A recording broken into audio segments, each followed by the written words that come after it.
Ahojte pri druhom dieli strihu mladého viniča. A dneska budeme pokračovať. Dneska je už krajší deň, je už trošku teplejšie, tak sa nám bude aj lepšie robiť. A môžeme začať. Tak zase si podstrihujeme všetky plastové úchyty.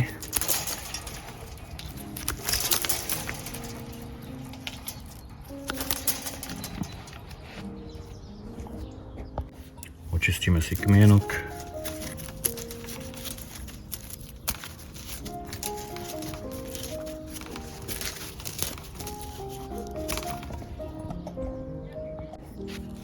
Ešte vám poviem, na čo mám vlastne tieto plastové obruby.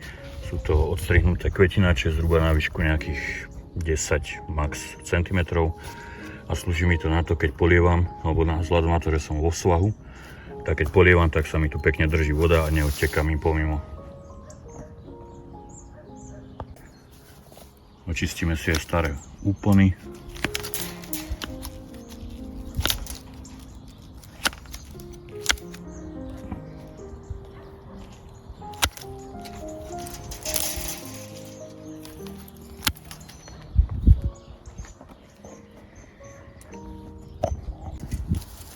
Očistíme si drevo.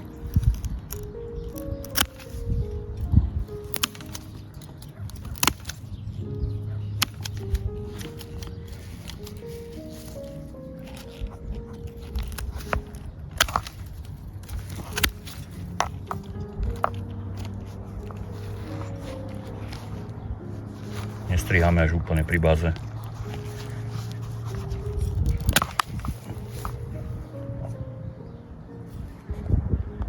Opäť zatreme rany.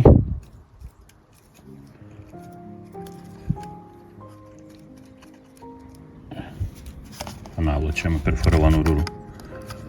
Prečo ju dávam, som už povedal v minulom videu.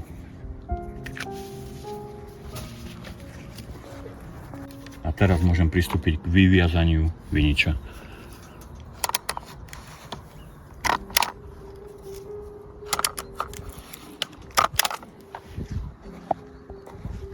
A k následnému zahnutiu.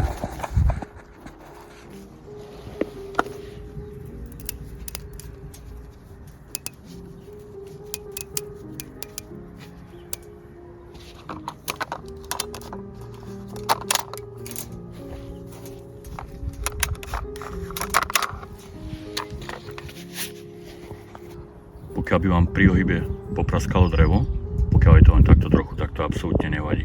Ešte aj viacej to dokáže zniesť a tá rastlina to dokáže utiahnuť. Samozrejme nemôže sa odlomiť, potom je to už definitívne. Odstrihneme koniec.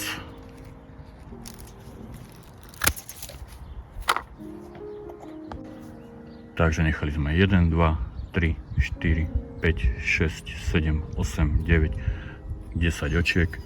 Tieto budeme samozrejme vylamovať. Tu necháme budúci rok zálohu na 2 očka a z tohto letorast budeme zahýňať v budúcom roku. Tu bude naša hlava. Samozrejme som ešte zatrel koniec a môžeme sa presunúť k ďalšej rastline. Opäť si postrihujeme plastové úchyty.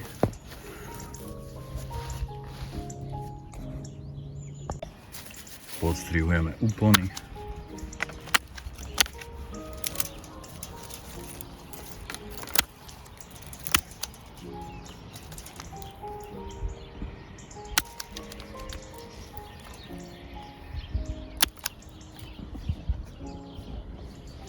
A pozrieme si rastlinu a určíme si, ktorý budeme zahýňať. Najlepšie sa mi javí ako tento, je krajší, hrubší, vyrastá blízko koreňa. Toto pôjde preč, toto pôjde preč. A takže tento budeme zahýňať. V tomto prípade kmienok nemusíme čistiť, vzhľadom na to, že to ideme ostrihnúť.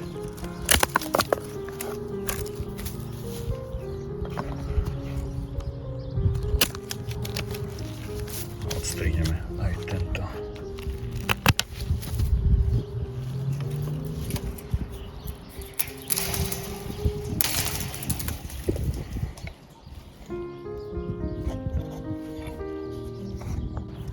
Zatreme rany.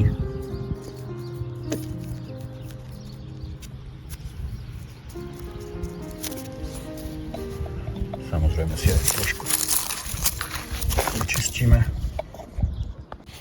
Budúci kmienok si prichytíme čo najbližšie k roxoru,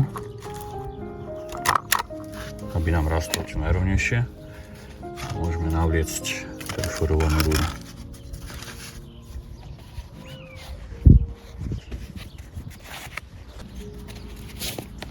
Opäť si prichytíme kmienok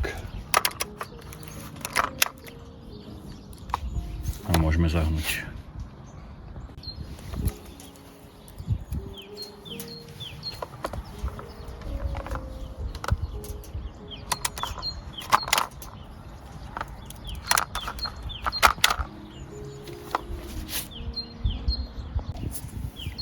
Zatreme koniec.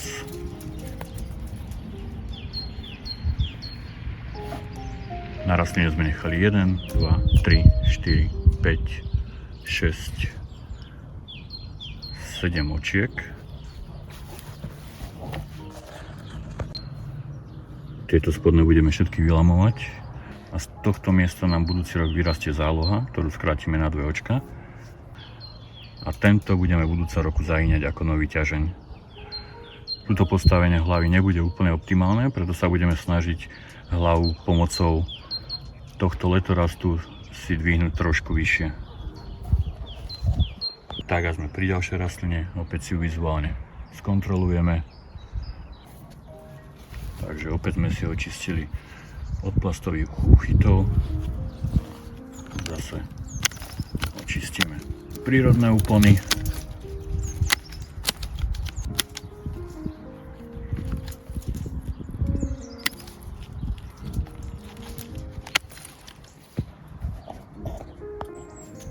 Rozhodol som sa, že nechám tento, lebo je v raste trošku lepší.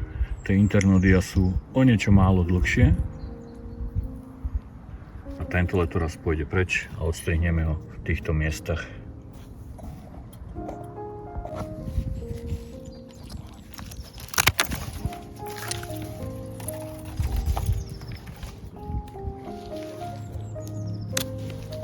Ešte začistíme kmienok.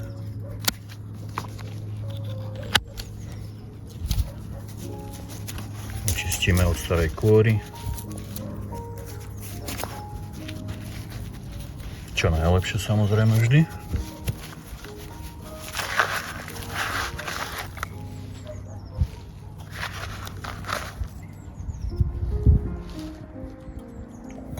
Rezné rany zatreme.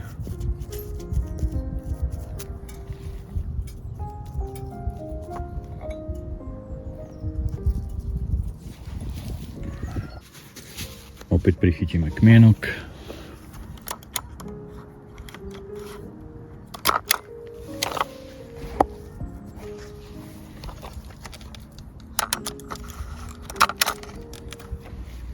A môžeme navriecť rúru.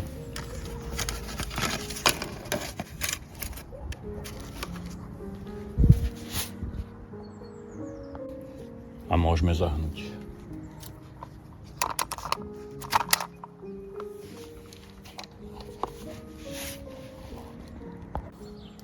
Koniec sme samozrejme zatreli. Keď máme prípad, že máme veľmi krátke internodia, ako je aj tento prípad, tak v letných pracách sa budeme snažiť a budeme musieť každé druhé očko vylamovať, aby sme nemali moc prehustený ker a príliš veľa letorastov. Tak a sme pri ďalšej rastline, ale nám to krásne odsýpa. Toto bude veľmi rýchly rez, vzhľadom na to, že rastlina slabšie rastla a ešte aj nestihli vyzrieť konce, takže to si len zakratíme zhruba v týchto miestach. Očistíme si kmienok.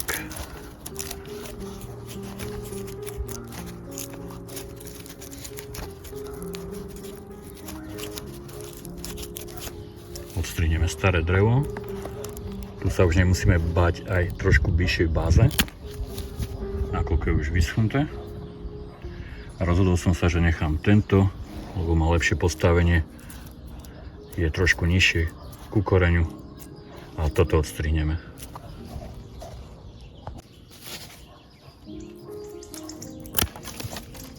Opäť pozatierame.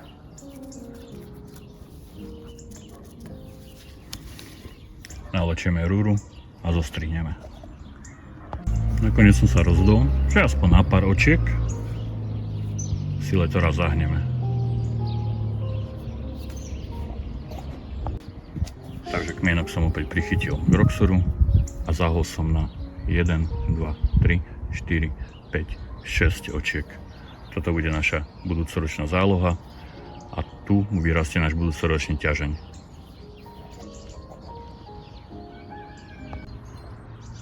Tak a toto je z dnešného videa všetko. Uvidíme sa v ďalších videách. Ahojte.